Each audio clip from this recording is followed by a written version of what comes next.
back to Baun Backyard Eats, episode 3. It's carnival themed, so we're starting with cornhole. And don't worry, we will roast that corn later.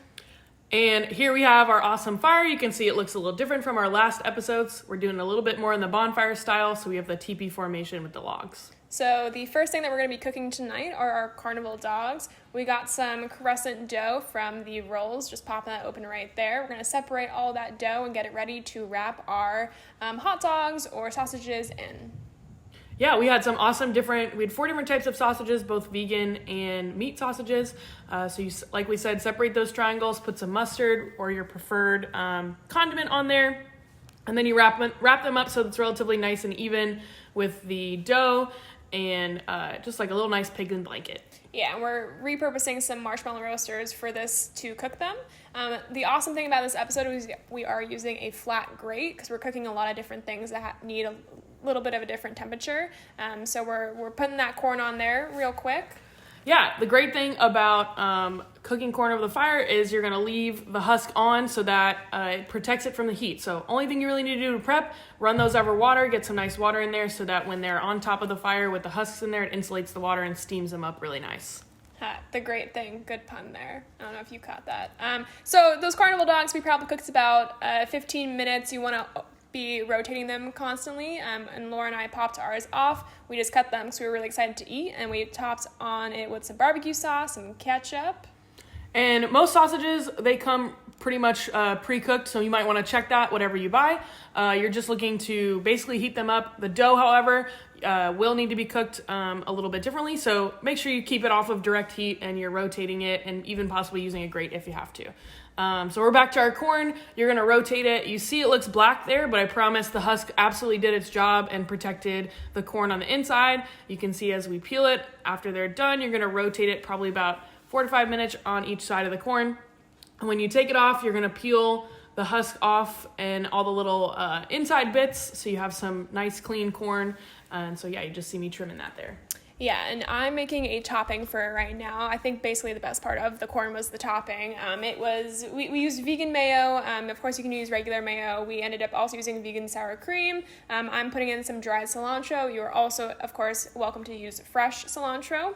And then we're going to be adding on some Parmesan cheese as well as some lime juice and some chili powder. So this was spectacular and a really easy thing to veganize or non-veganize depending on who is eating this for dinner.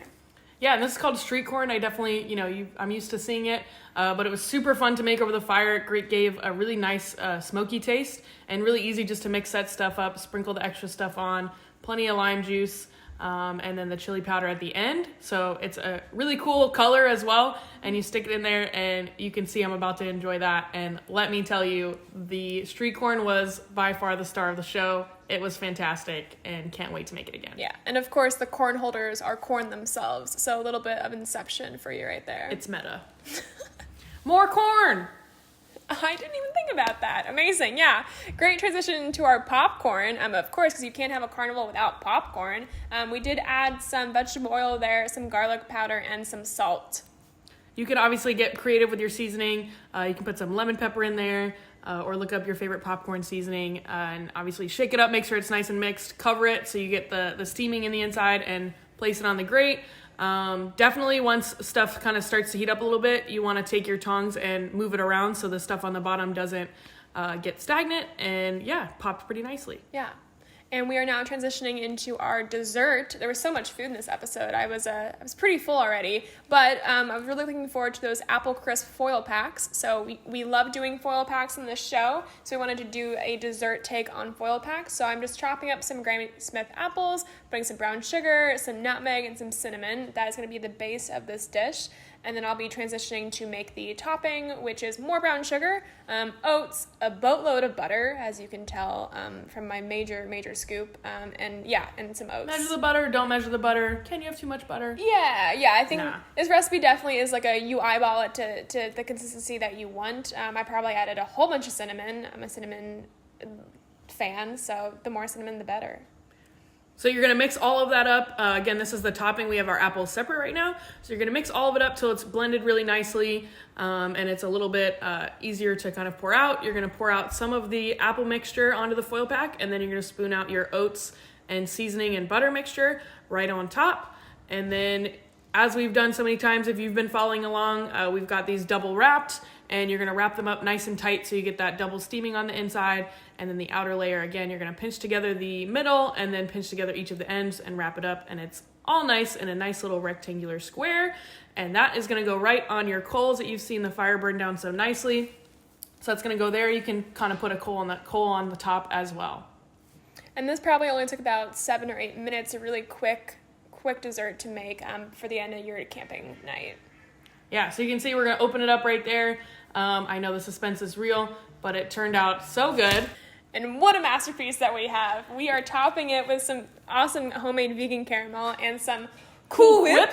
Cool Whip. Really to drive this dessert home. And it was, just super sugary, super cinnamony, amazing. And another great thing, you can kind of add your own spin on for anything else you might like to include with your apples.